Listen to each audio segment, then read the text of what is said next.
Star Wars Episode II Attack of the Clones for Game Boy Advance is an abomination of a video game. Forget the fact that this is based off the middle chapter of the polarizing Star Wars prequel trilogy. That's irrelevant, that's not a factor, set that piece of business aside.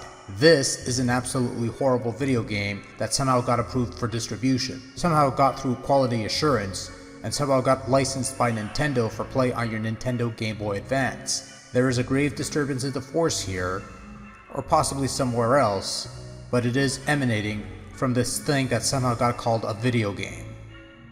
Yeah, so that's how I opened my original 2015 review of Star Wars Episode II Attack of the Clones for the Game Boy Advance, courtesy of LucasArts and David A. Palmer Productions. I may have upset some folks with that one, probably because I had some rather unkind things to say about the game, or maybe it was just a bad review and I didn't give the game a proper shake, or whatever. You know, it's been a few years, and I'm revisiting these GBA Star Wars games, and yeah, this game is shit. It's just utter shit. No sense in trying to be cute about it this time around. Attack of the Clones is just awful. So awful that I'd much rather watch the movie, which, to be honest, is also kind of trash and has been trash since 2002. Attack of the Clones is a side-scrolling action platform game, a genre of video gaming that Star Wars has done countless times in the past, and have usually resulted in some pretty solid games in their own right. And regardless of your feelings for the movie, Clones had more than enough action bits that you could make a decent action game out of it.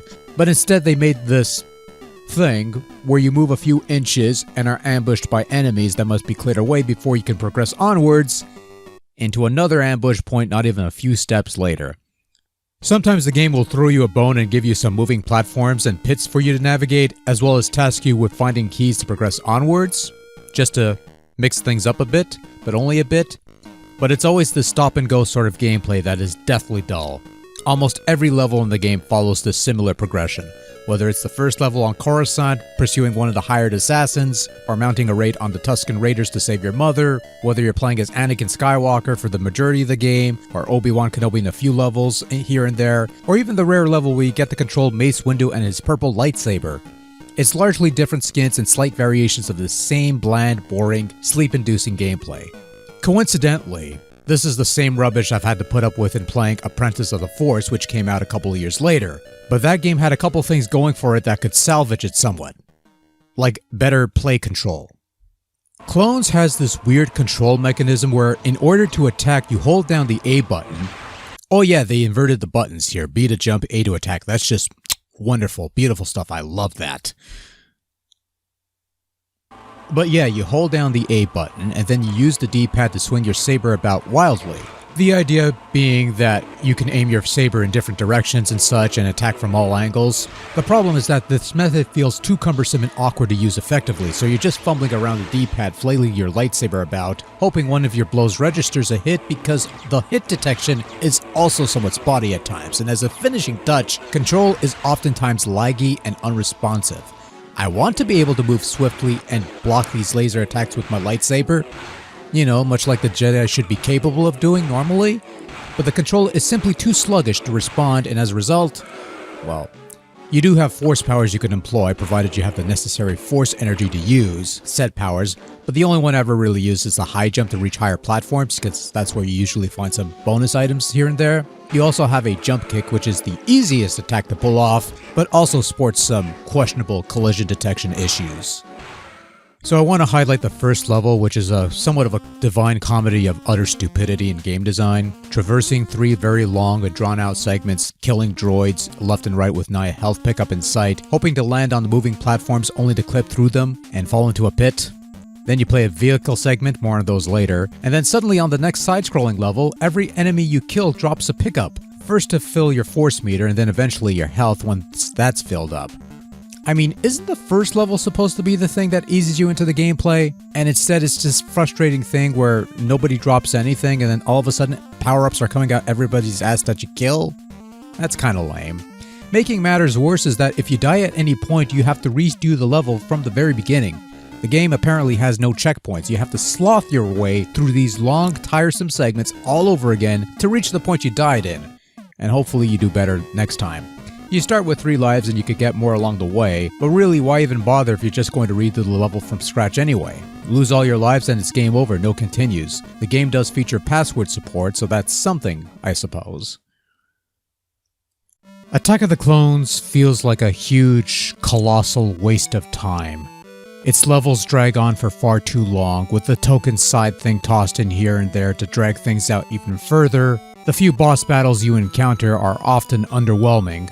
Here's the final boss fight with Dooku, by the way. Wasn't this easy in the movie? And the longer I play this, the more numb I become to its dreadfulness.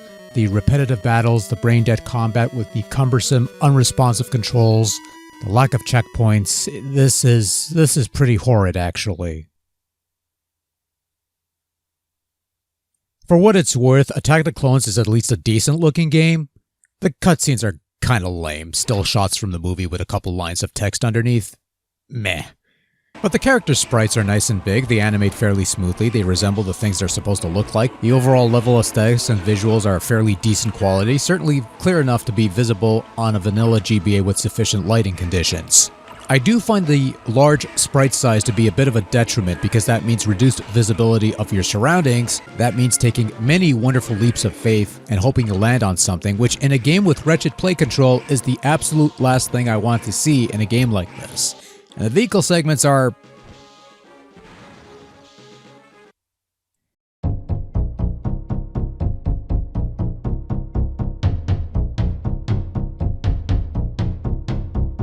Yeah, so the vehicle segments. These are first-person rail shooter-like segments where you control a vehicle of some sort and must engage in a chase sequence of some kind while avoiding obstacles. It depends on the segment. One level has you in a speeder chasing another speeder in the city, another has you in a starfighter chasing Slave One in the Geonosis asteroid rings. It's the other way around in the movie, but whatever. And then there's one more where you're chasing Dooku's speeder in the Clone War thing, whatever.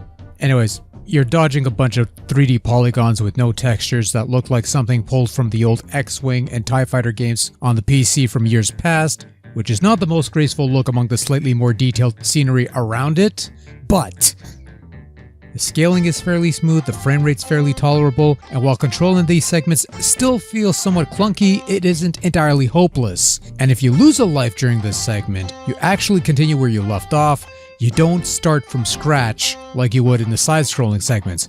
And this is what confounds me with Clones. Its side-scrolling segments are a mess, but its 3D first-person segments aren't too bad. In fact, these few segments may very well be the best part of the game, and in all honesty, trumps the entirety of Flight of the Falcon, which came out a year later and plays much worse than these segments. It's not high praise though, it's still random shit thrown your way that's very difficult to dodge or even make out what's going on, but it's not entirely hopeless, and it is somewhat functional.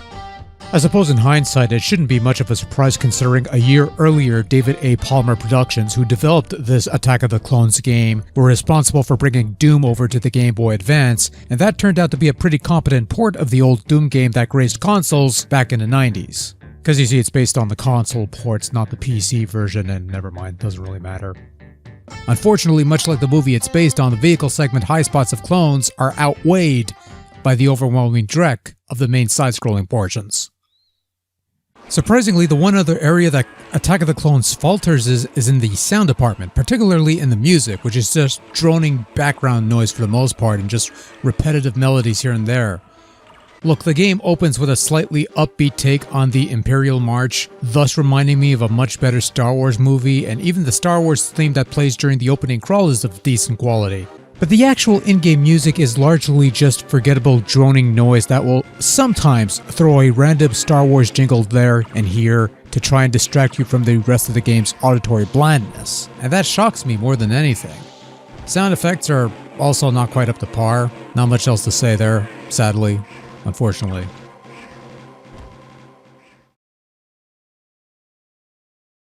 Look, I'll be straight up with you.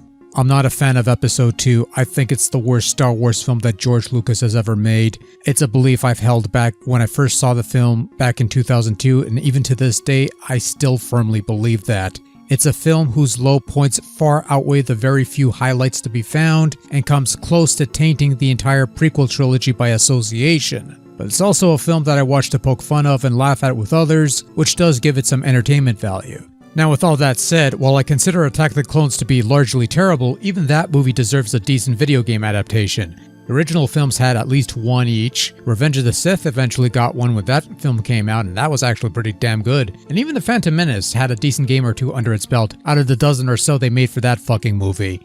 Attack of the Clones, on the other hand, got this one single solitary dreadful game, and much like the movie it's based on, it's got a couple decent vehicle bits that are outweighed by the rest of the game's mundane, cumbersome, plotting, side-scrolling bits. Part of me struggles as to whether this is the worst of the GBA Star Wars bunch, because the game is just so mind-numbingly awful for the most of it, and yet there is a slimmer of light in the Shroud of Darkness with the 3D segments. I suppose I'll table that question for now, but regardless, Star Wars Episode 2 Attack of the Clones is another in a long line of licensed drivel to curse the Game Boy Advance, and is not worth the time and effort to play. It's entirely skippable dreck. Honestly, I think the next one might be worse than this, but we'll have to see.